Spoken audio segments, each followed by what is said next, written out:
Which paradox just mind ducks a person? The ship of Theseus always kind of ducked me. So, there's this Greek dude called Theseus. And he's on a very long boat trip home. His ship needs repair. They stop, replace a few rotten boards, and continue.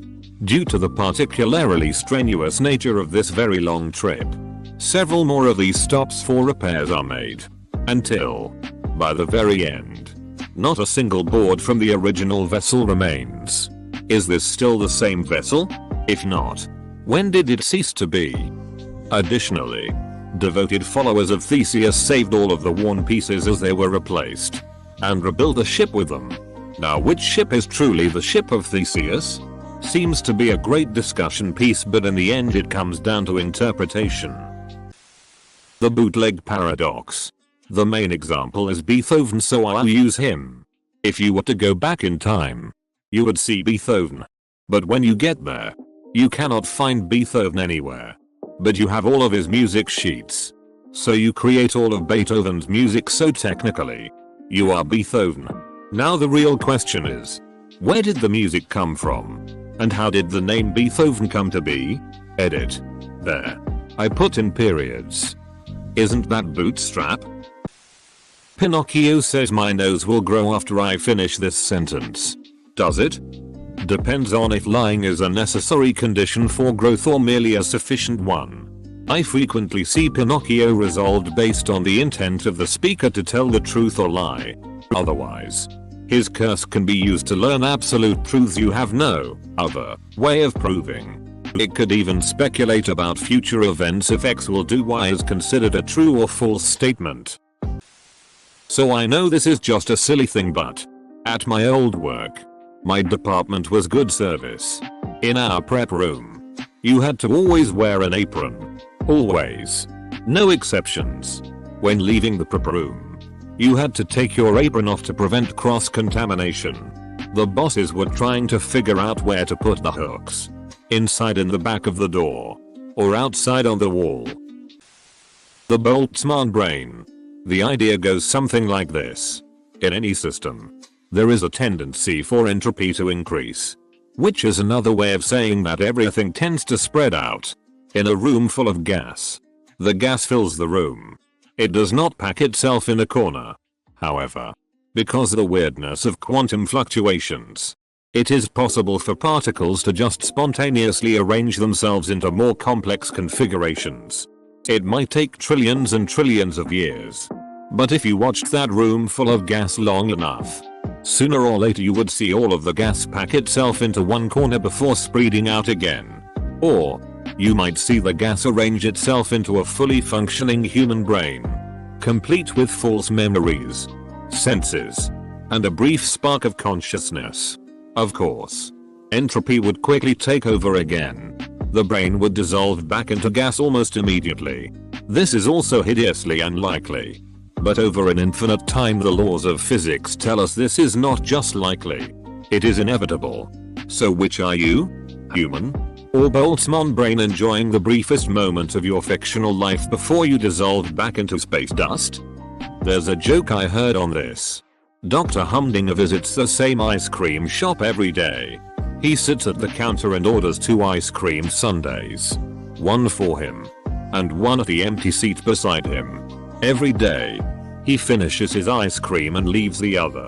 He pays for both and leaves. After a week of this, the owner asks about this. The doctor explains, I'm a theoretical physicist.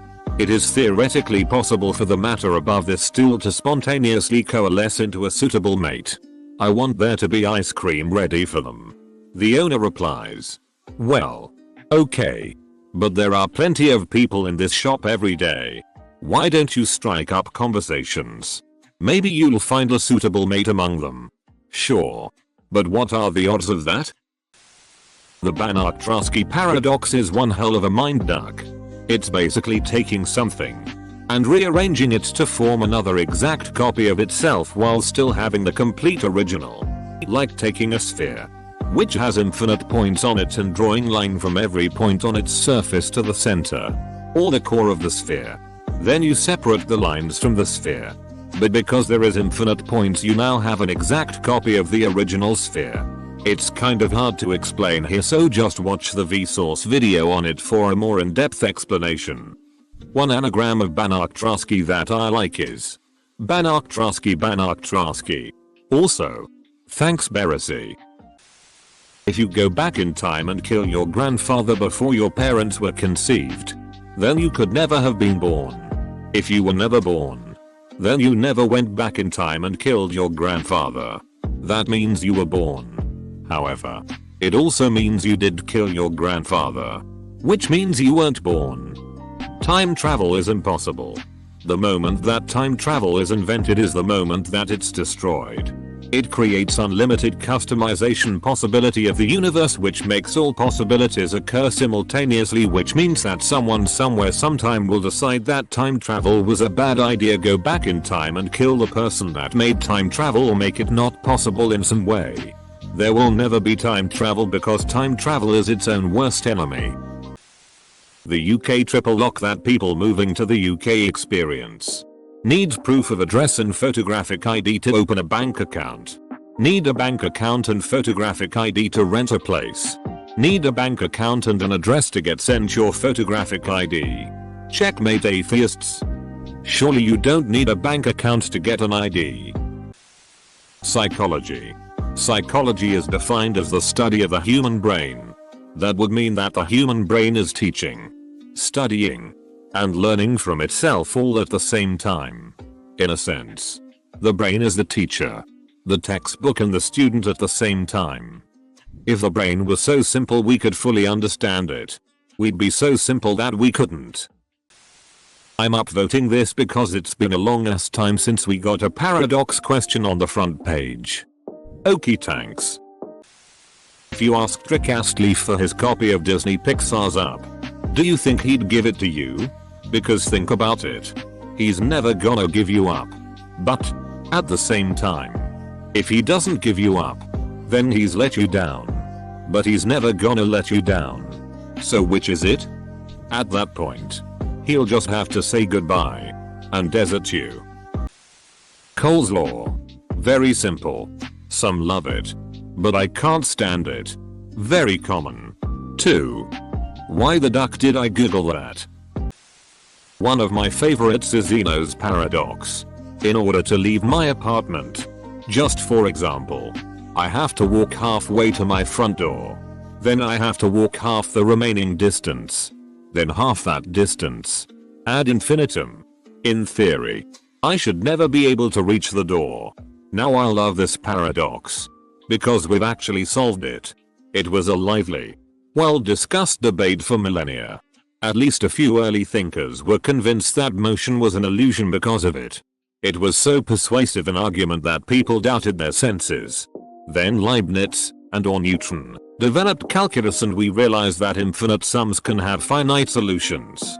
Paradox resolved. It makes me wonder what calculus we are missing to resolve some of these others. Edit. A lot more people have strong opinions about Zeno's paradox than I thought. To address common comments. 1. Yes. It's Zeno. Not Zeno. Blame autocorrect and my own fraught relationship with homophones. 2. Yes, there are 3 of them. 4. Okay. You think you could have solved it if you were living in ancient Greece. I profoundly regret that you weren't born back then to catapult our understanding 2 millennia into the future. 5. Yes. I agree Diogenes was a badass. I hope this covers everything. Reminds me of a joke. An engineer, a physicist, and a mathematician are at a bar and see a beautiful woman across the room.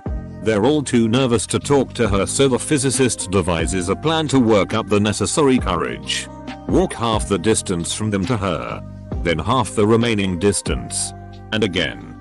And again. The mathematician says it won't work because they will never actually get to her. The engineer says, well, it's close enough for practical purposes. My fav. Ones are anything related to time traveling and changing the future so that the traveling back in time wouldn't be necessary and therefore nobody traveled back in time and changed the future. To say it quite simple. Paradox Interactive, every time they release a new DLC, Everyone loses their damn minds. Stellaris has entered the chat. Gabriel's trumpet. Imagine a horn shaped like this, but is infinitely long. Let's say the diameter at the start is 1 foot, and every foot of length, the diameter is cut in half. Now let's figure out how much paint it takes to paint the inside of the horn. Well, that's infinite. It has an infinite length, so it has an infinite surface area. But wait, there is upper bound for the volume of this horn. You can intuitively put a box around the first 2 feet and realize that as the horn gets thinner and thinner, it can fit in the space left in the first 2 feet. So then if you were to just have a bucket of paint the size of that box, you could just dump all the paint in there and it would fill up the trumpet. Right? But yet, it has an infinite surface. So maybe not. You can use calculus to find a finite solution to an infinite problem. Takes experience to get most decent jobs. But how do you get a good job without experience? Work a shitty job. Jim is my enemy. But it turns out that Jim is also his own worst enemy. And the enemy of my enemy is my friend. So, Jim is actually my friend. But, because he is his own worst enemy, the enemy of my friend is my enemy. So, actually Jim is my enemy. But, I see. Well, Jim needs to learn self-love then lol. Can a man drown in the fountain of eternal life? Yes. The fountain only prevented aging. Drink the fountain and get beheaded. You dead. Newcomb's paradox. There are 2 boxes. A and B. A contains either $1,000 or $0 and B contains $100. Box A is opaque, so you can't see inside. Box B is clear, so you can see for sure that there is $100 in it. Your options is to choose both boxes, or to choose only box A. There is an entity called the predictor, which determines whether or not the $1,000 will be in box A. How he chooses this is by predicting whether or not you will choose both boxes, or just box B. If the predictor predicts that you will 2 box, he will leave box A empty. If he predicts that you will 1 box, he will put the $1,000 in box A. He is accurate an overwhelming amount of the time, but not 100%. At the time of your decision, the money is already in box A, and nothing at that point will change it. It is a paradox of decision theory that rests on 2 principles of rational choice. If the money is already in box A or out of box A, then you should 2 box. Here your options are getting either $100 if box A is empty, or $1,100 if box A is full. If you 1 box and pick only box A, then your options are $1,000 if full, or $0 if empty. However, statistically, if you 1 box, your chances of getting more money increase. Robert Nozick summed it up well. To almost everyone, it is perfectly clear and obvious what should be done. The difficulty is that these people seem to divide almost evenly on the problem, with large numbers thinking that the opposing half is just being silly. Doesn't it really come down to how often the predictor is correct? If it's 99% of the time, then you should 1 box. But as his accuracy drops, the expected value of 2 boxing increases until it eventually surpasses 1 boxing. Best comment of the day. I once came across the following paradox. A young man approaches a lawyer and asks, "May I apprentice with you?" The lawyer agrees and suggests a fee. The young man replies, "I can't afford to pay you now. Suppose we agree that I will pay you as soon as I win my first case in court." And they agree. Several years later, the lawyer says, "Our lessons are complete." To his surprise, his student replies, "Thanks, but I've decided to become a rock musician instead of an attorney." He sues the student for tuition. The attorney tells the judge, "If you decide that I'm due the money, by your order he must pay me. If you decide that I'm not due the money, then he wins his first case, and by our contract, he must pay me." The former student tells the judge, "If you decide that he is due the money, then by our contract I do not have to pay him, because I haven't won my case. If you decide that he is not due the money, then by your order I owe him nothing." How's that?